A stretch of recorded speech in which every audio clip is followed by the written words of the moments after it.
The rain had been falling for 3 days when I found her by the barn. I was setting down the last horseshoe of the day, Tess curled up by the stove inside with her cat and a book too big for her age. The wind carried the storm like it meant vengeance. Out here, you learn to read that kind of wind. And that night, it brought more than rain. It was past dusk when I heard the thud, soft, like a body sliding down old wood. I grabbed the lantern, expecting to find a drunk ranch hand or maybe some poor soul blown in by the weather. Instead, I saw a woman crouched against the barn wall, soaked clear through, one arm tight around a boy who looked no older than 6. Her other arm hung limp, wrapped in a bandaged cloth darkened with blood. She didn't look up when I approached, but the boy did. His eyes weren't wide, they were small, dull, like someone had already told him the world was cruel, and he'd believed it the first time. I lowered the lantern slowly. "You lost?" I asked. The woman didn't speak. She shifted slightly, putting herself between me and the boy, though she could barely sit upright. "I'm not with the law," I added. "Ain't got reason to be. Name's Clay McCall. I got food and a dry room if you need it." Her shoulders twitched at the word food. Still, she said nothing. I didn't wait for permission. That boy was shivering like a wet pup, and if they'd made it this far in weather like this, they were desperate or running, or both. I brought them inside. Tess watched from behind the stove, eyes big and curious, fingers toying with the edge of her blanket. The woman didn't want to sit. She didn't want help, but her body gave out the second she stepped on the warm floor, and I caught her before she crumpled. She had fever in her skin and smoke in her breath, like someone who'd marched too far with not enough food or kindness. "Jonas," she whispered when I tried to carry the boy. "His name's Jonas." "And yours?" I asked gently. Her lips parted, closed again. I didn't press. We laid her on the cot by the fire. She drifted in and out. Fever dreams, war mutterings. I sat nearby, sharpening tools I didn't need, just to keep one eye open. Jonas curled up by the hearth without a sound. Tess brought him a biscuit and half her blanket, and when he didn't say a word, she just sat beside him. That was the first moment I felt it, that quiet shift, the kind that doesn't come like a storm, but settles like dust in the bones. Whatever this was, it wasn't just a night's charity. By morning, her fever broke. She sat upright, spine stiff, eyes scanning the room like she expected a noose, around every corner. I brought her broth. She nodded her thanks, but still wouldn't meet my eyes. "I don't ask questions," I told her, "but I need to know you're not bringing danger to my girl." That got her attention. She looked past me, saw Tess at the table feeding Jonas bites of apple, speaking to him like they were old friends. Something changed in her face then. Some tightness unraveled. "I served," she said at last, her voice hoarse. "Union side, was a nurse, and sometimes more. War ended, but the running didn't. That's all I'll say." I nodded. "That's enough." Her name was Mara. She never gave a last one. I didn't push for it. Over the next few days, she helped where she could. Cleaned tools with a soldier's precision, mended my shirts with rough, practiced hands. Said little, watched everything. Jonas rarely spoke. He followed her like a shadow, but it was Tess who got him to smile first, offered him her last peppermint, and whispered some secret I never got to hear. The town noticed eventually. Folks came by the forge more often, half curious, half wary. Women from the church asked if she'd need proper clothes. Sheriff Hollis Vane rode up one afternoon and lingered too long by the fence. "Can't say I recognize her," he muttered. "But she's not from here, that's for sure. Stranger like that, with a child and no man to speak for her. You ever think to ask what she's hiding?" "She hasn't done harm to anyone," I said, meeting his gaze. "And she's got wounds enough without you adding more." He studied me too long, tipped his hat with a smirk that meant trouble. That night, Mara stayed up later than usual, seated at the edge of the porch. I handed her a mug of warm cider. "He'll come back," she said quietly. "The sheriff." "I know." She turned to look at me. "You shouldn't keep us. Not if it puts your girl at risk." "She's already smiling more than she has in months," I said. "I won't throw that away just because a man in a badge fancies himself the law." Mara looked down at the steam rising from her cup. "You don't know who I am." "Don't need to. Not yet." A flicker passed over her face. Not gratitude, not relief. Something heavier. A burden shifting, but not gone. Inside, Tess laughed. Jonas had found his voice and was mimicking her every word with a crooked little grin. I sat beside Mara and stared out into the dark. The land stretched quiet around us, damp and sleeping under the weight of the storm's end. Somewhere out there I knew was the reason she was running. But in that moment, I didn't need to know. I just knew they weren't running alone anymore. 3 weeks passed. The winter air settled cold and slow across the valley, whispering frost into the creeks and stiffening the bones of my old mule. Inside the forge, iron glowed like sunset trapped in a heartbeat, and my hands moved by instinct, while my thoughts wandered, always toward Mara. She didn't talk much, but when she did, it wasn't wasted. I learned more about her by what she didn't say. The way she flinched at backfiring wagon wheels, how she scanned windows before walking into a room, how her fingers trembled only after Jonas had gone to sleep. I didn't push. My own past was full of silence. My wife, Clara, had died 6 winters ago, and after that, I kept my words close and my daughter closer. Tess never said she missed her mother anymore, but I saw it in the way she clung to Mara's sleeve those mornings by the fire. There was something different now, a stillness, like maybe our house had stopped echoing. Jonas was changing too. He started following Tess into the barn, asking questions with that soft voice, like he was afraid it might break if he raised it too loud. He brushed the horses with both hands. He stopped hiding behind his mother. And then, one evening, Mara disappeared. The door creaked sometime after midnight, and I heard the hitch in her step, the faintest scuff against the porch. I waited 10 minutes before lighting a lantern and stepping outside. I found her down by the oak, standing alone under the moonlight. Her coat was thin, and her arms wrapped tight around herself. "You lost?" I asked again, quiet this time. She gave a slow shake of the head, just thinking. "Want company?" She didn't answer, but she didn't walk away either. I stood beside her, watching how the branches clawed at the stars. The wind was sharp, and I offered her my coat. She took it without a word. "He's not mine," she whispered. It took me a second to realize what she meant. "Jonas," she continued, "I nursed soldiers. After the siege at Millstone, they brought in the children too. Orphans, mostly. He'd been found under a collapsed stairwell. No one claimed him. He couldn't speak for weeks. He just clung to my uniform." I glanced at her, but she wasn't crying. She looked like a tree that had learned to grow around lightning. "They shipped the rest of the orphans east. I forged papers and kept him. Mara, I didn't steal him," she said quickly. "I saved him. I had no one left, and he needed someone to survive." I nodded. "You don't have to explain it to me," she glanced over. "Why not?" "Because I've looked into a child's eyes and known I'd do anything to keep them from hurting again." That softened something in her. Her shoulders relaxed just slightly. Her breath eased. "You were right about the sheriff," she said. "He's been asking around town.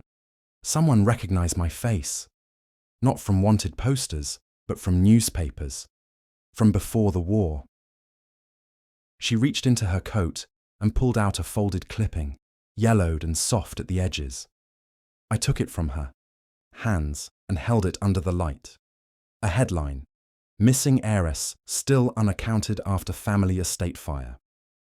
The photograph was grainy but clear enough. A girl, 10, maybe 11, posed in front of a grand house with a ribbon in her hair. Mara. "I was born Maribel Whitlock," she said.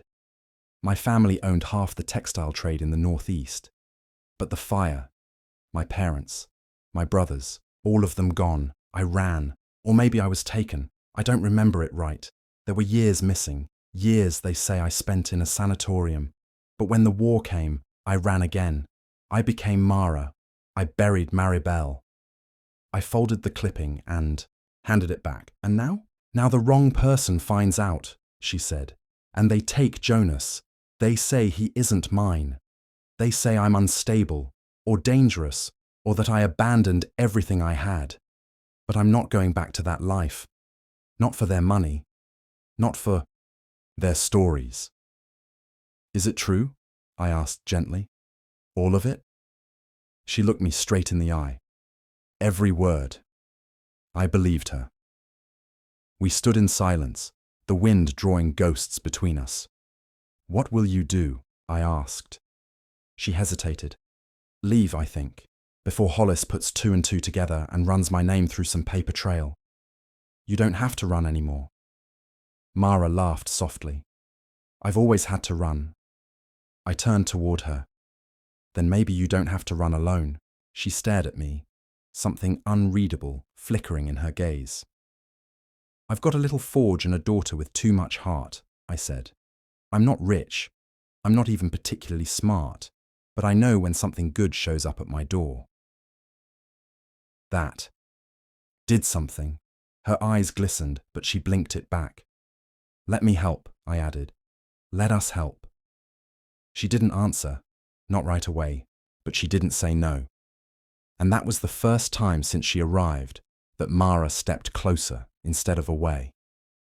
Her hand brushed mine in the cold, just for a breath, and then it was gone. Behind us, the house stood warm against the frost.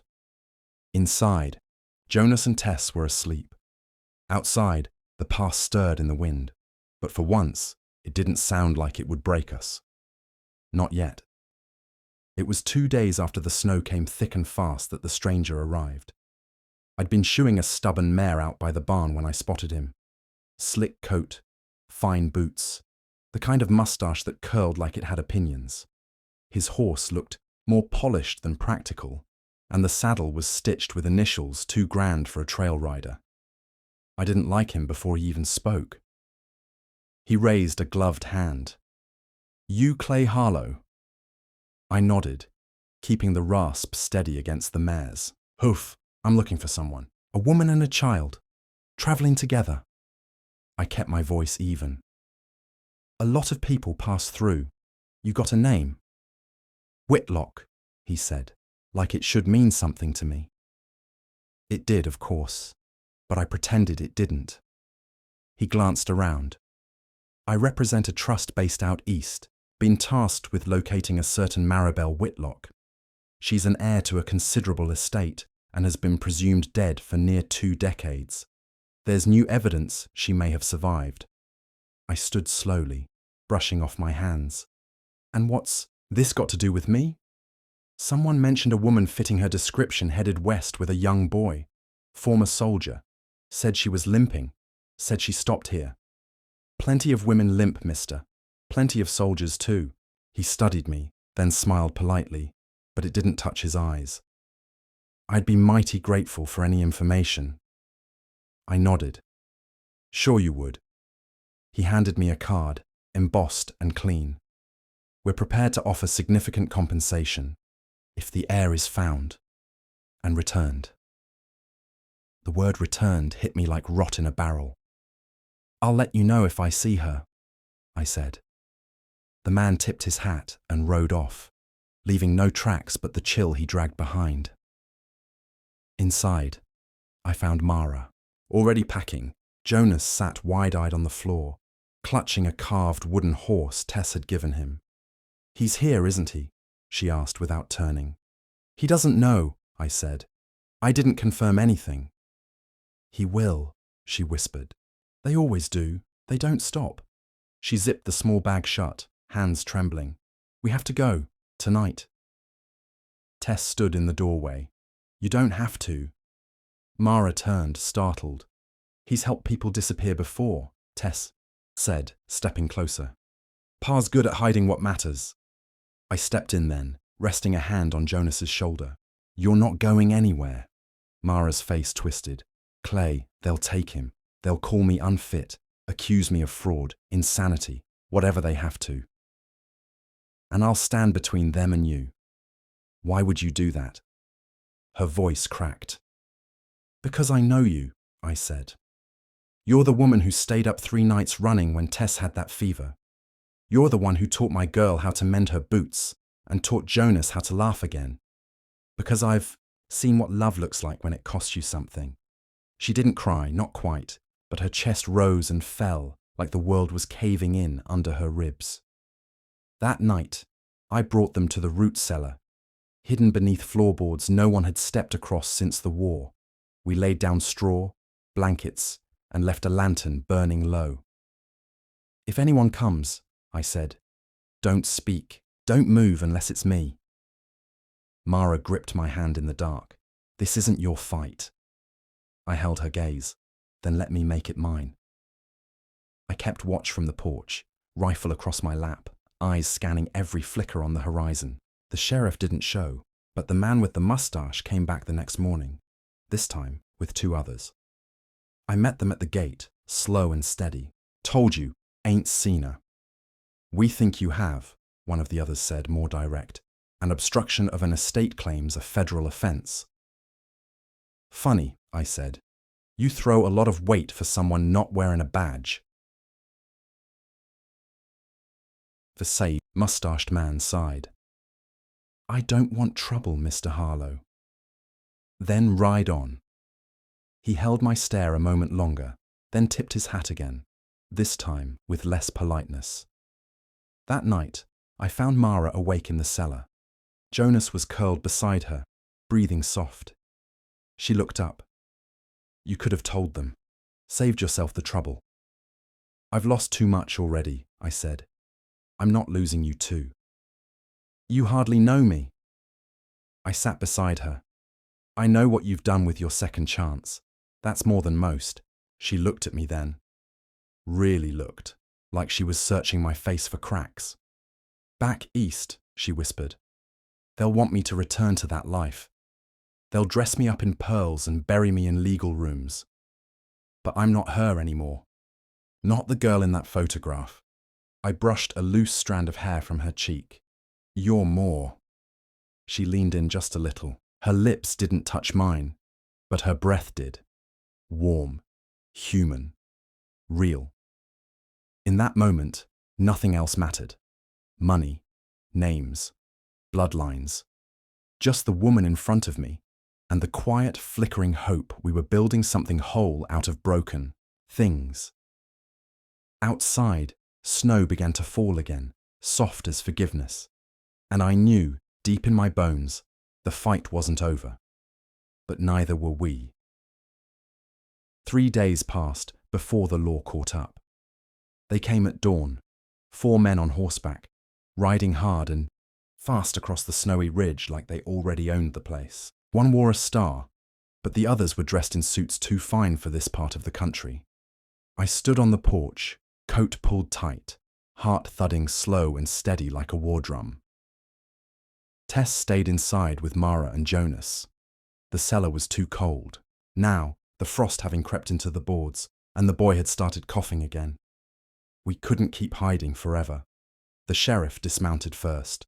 "Clay." "Marshal," I said, nodding. "What brings you out this far?" He sighed, looking tired. "You know what this is about." I did. The man beside him, Whitlock, he'd called himself, stepped forward. "We have verified documentation, blood matches, witness statements. The child and woman in your care belong to a legal trust. We're here to escort them to the Whitlock estate in Virginia." I didn't answer, just let the silence fill the space like smoke. He went on. "There's no need for resistance. We're not here to arrest anyone. But if you obstruct this order again..." I raised a hand. You'll do what? Take me in? Charge me with kindness? The Marshal winced. Whitlock frowned. This isn't about morality, Mr. Harlow. It's about legacy, about restoring what was lost. I looked at him hard. Then you're looking at the wrong woman. That girl who left Virginia. She's gone. She died in war and dust and heartbreak. What you've got now is a mother, a fighter, a woman who found family in a cabin half buried in snow. You think that boy wants gold and servants. He wants peace. He wants someone who'll rock him back to sleep when the thunder gets too close. Behind me, the door creaked. Mara stepped out. Jonas, clinging to her skirt. Tess stood behind them, face set, like her bones had gone steel. I'll go, Mara said softly.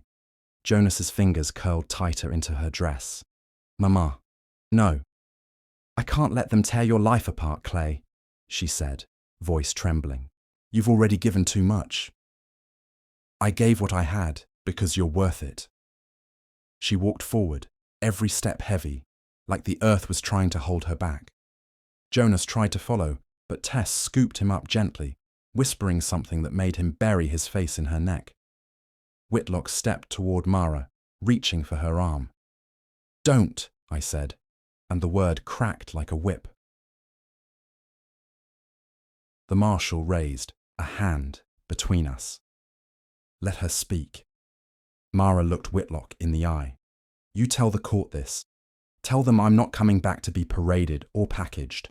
I'll sign whatever papers. I'll forfeit the fortune. I'll give up the name, but I won't give up my son. Whitlock's jaw clenched. You don't get to walk away from a legacy that large. She turned to me. I already have. I walked away when I chose survival over expectation. When I chose a stranger with kindness in his hands over a family that left me for dead. The wind kicked up, swirling snow around our boots. Whitlock stepped back. We'll need that in writing. You'll get it, I said. And they rode off, the lot of them carrying papers instead of people. Inside, the fire crackled like it had been holding its breath. Jonas curled beside Mara, still sniffling, but calmer now. Tess poured tea like it was the only thing that still made sense in the world. Mara looked at me. You really would have fought them. I shrugged. I fought for less. She came to me then, slow and sure, pressed her forehead to my chest. I don't have anything to offer you. No money, no name. You've got everything, I said, and you gave it freely. Spring came early that year. The orchard bloomed in patches, like hope had finally taken root in the soil. Tess helped Mara build a garden near the south fence, and Jonas found a colt that followed him like a shadow. No reporters ever came. No reporters. No lawyers. Just a letter, months later, from a Whitlock cousin who'd fought to keep the estate intact. It was short, almost cold. Inheritance formally declined. Assets reassigned. We wish her peace. She read it aloud and then burned it in, the hearth. I asked her once what she wanted most. She said, a place where no one expects me to be anything but alive, and I told her that was all I ever wanted too. We didn't need promises. We had mornings, shared chores, silent prayers, and a porch where the world didn't matter so much anymore. In time, the land softened. So did we. And every so often, I'd catch her looking at Jonas like he was a miracle. Then she'd look at me the same way. Maybe that was the hidden fortune. Not gold, not names, but a quiet life we'd all fought like hell to deserve.